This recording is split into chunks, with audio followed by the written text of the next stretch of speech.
sinasabi ko yung aking credibility, aking accomplishment, aking beliefs and about sa aking values without any showing proof or videos na mapapatunay ang sinasabi ko. Ang tanong ay bakit? Ang sagot is para kumalat ang chismis kung ako ba ay legit or ako ba ay barbero. Ito yung game plan ko. Kapag mga kamatis, mga kaibigan, ever since nung pumasok dito si MG doon sa picture nitong kay Franklin Miano, bigla siyang naging interesadong sagutin yung mga criticism sa kanya.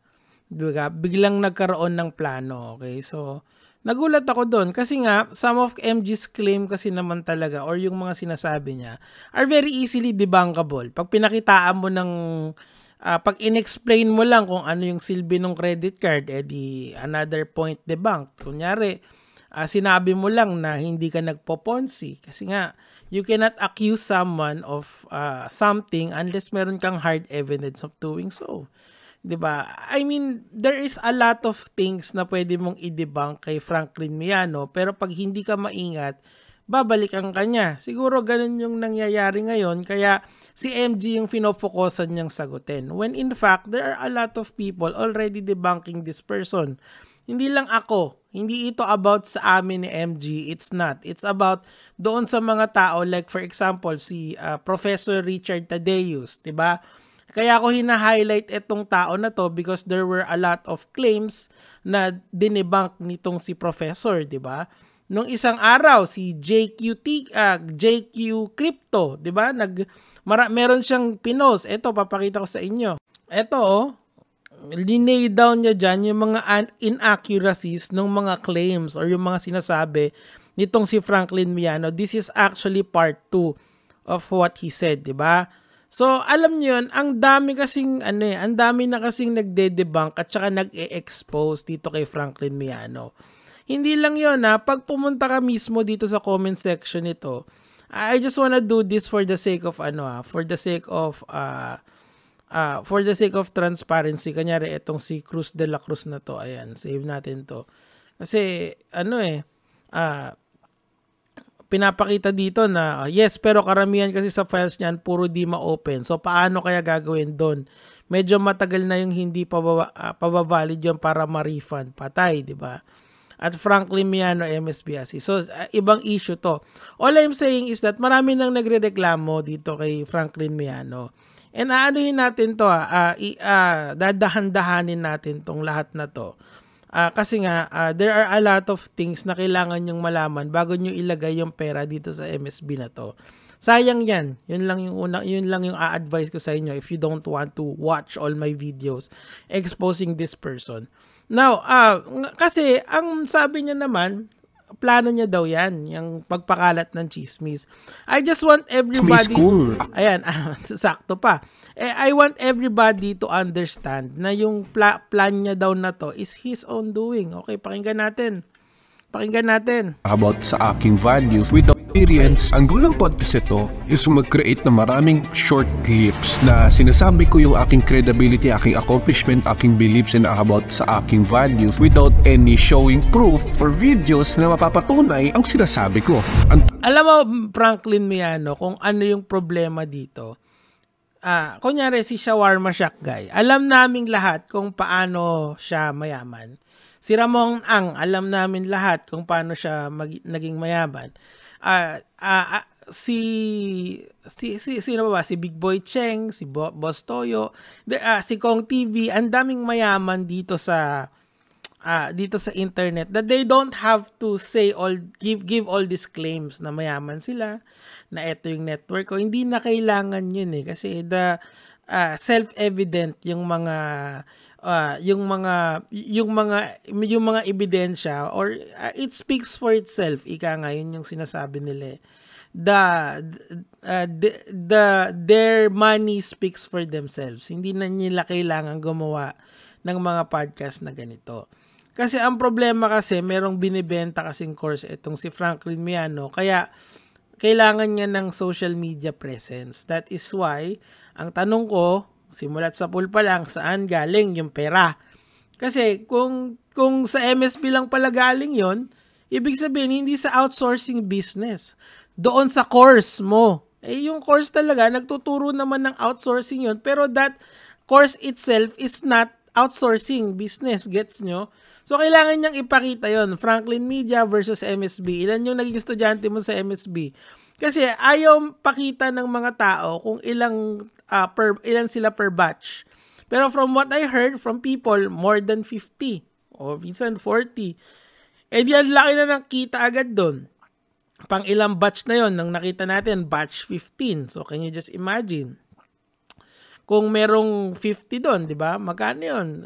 Silipin natin, 50 times 15 times 7,000. Oh, ayan. 5.2 million na agad yung kinita mo doon sa 15 batch na yon, di ba? Eh ngayon may 20 pa. That's the point here, Franklin Miano.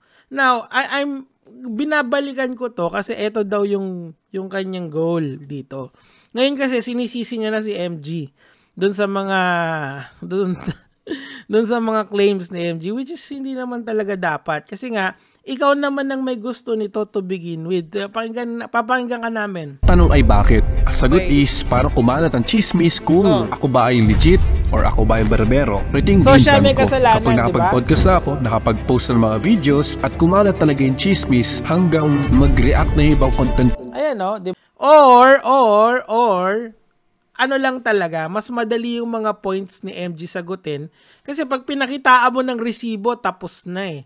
Hindi naman kasi yun yung talagang issue dito. Ang issue dito, saan nang gagaling yung pera mo? Pantustos dyan sa buhay mo ngayon. Gets? Kasi ano yan eh, dyan talaga tayo nagkakatalo-talo eh. Madali kasing sabihin na yumaman ka dito, yumaman ka dyan, pero talaga ba?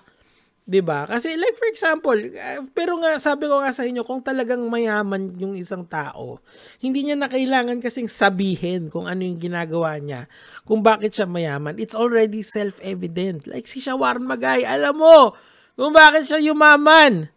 Si Kong TV, alam mo kung bakit siya yumaman. Kaya si Josh Mojica na lang eh. Kaya nga si Josh Mojica at saka ikaw, magkaiba kayo ng stratosphere. Ang problema lang nung panahon ni Josh, which I covered extensively, is that maanga siya, mayabang siya dahil dun sa mga achievements niya. And you know, ngayon kasi humble down na si Josh eh. Nagpo-focus na lang siya dun sa dun sa trabaho niya eh, na maging seller ng ultimate seller ng kangkong dito sa Pilipinas. And I'm very happy for that. Totoo lang, maganda yun.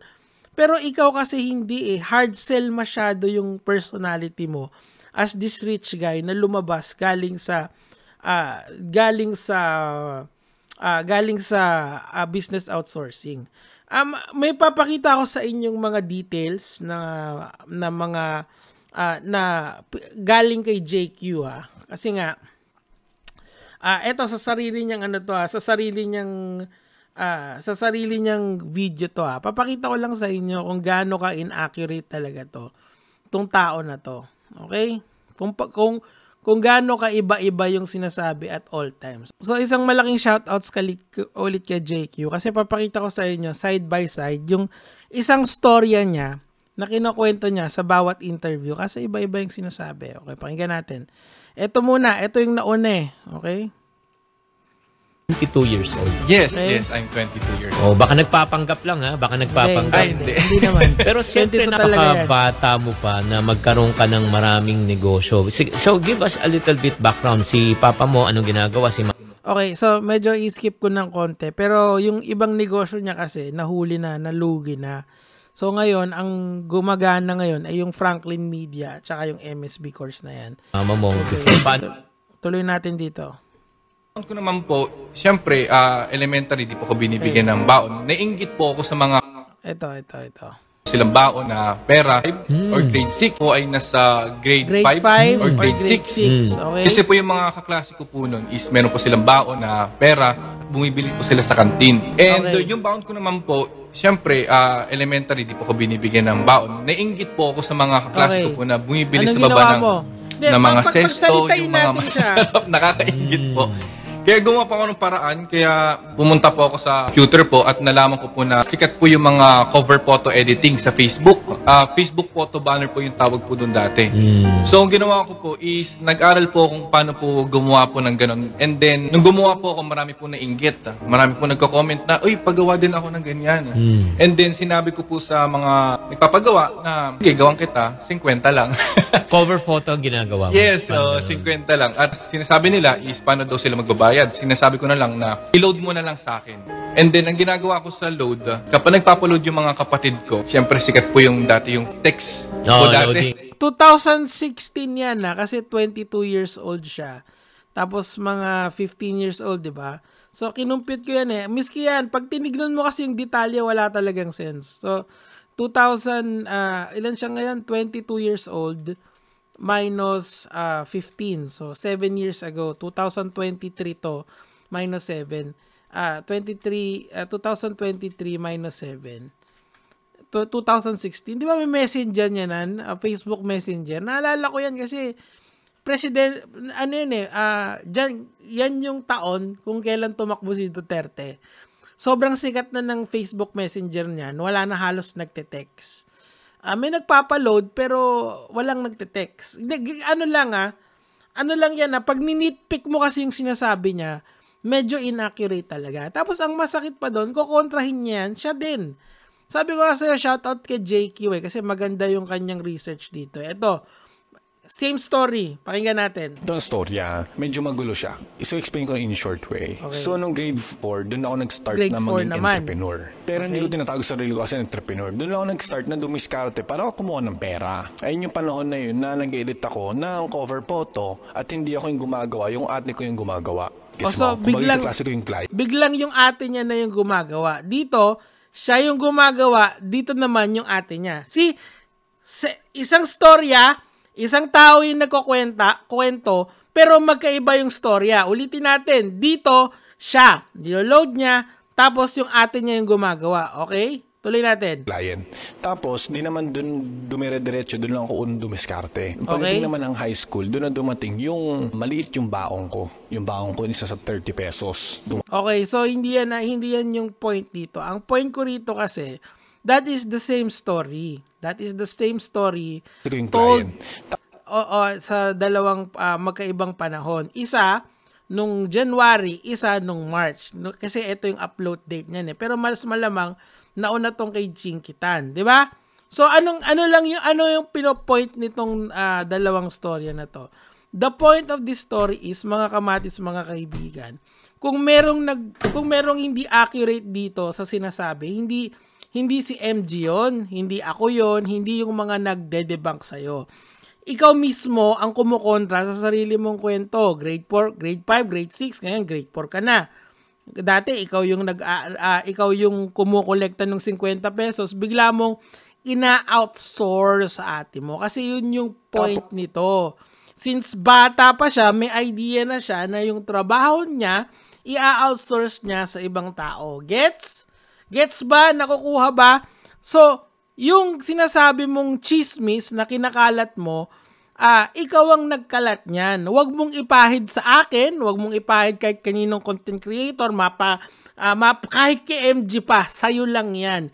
Ikaw ang gumawa ng sarili mong hukay, Franklin Miano. Nga, tapos na ba tayo? Hindi, nagsisimula pa lang tayo, Franklin. Kala mo, eto na yon? Di pa. Wala pa tayo sa exciting part. Sabi ko sa'yo, eto kasi, ang debunk kasi dito, hindi naman yung pera niya. Alam na natin na meron siya nun. Ano na yon? Hindi na issue yun. Saan nanggaling ang pera? Nasagot na ba? Nasagot na ba yon? Hindi, di ba? Ang tagal lumabas. Siguro, kinokolekta pa niya yung mga ORCR niya. Pero sabi ko sa'yo, touch move na to, kumbaga force mate na to, kumbaga nakazugswang ka na kung sa chess to. Ibig sabihin, eventually you'll be checkmated and I'll guarantee you that. Okay? Yun lang naman yung sa akin for today, mga kamats, mga kaibigan, mga lods.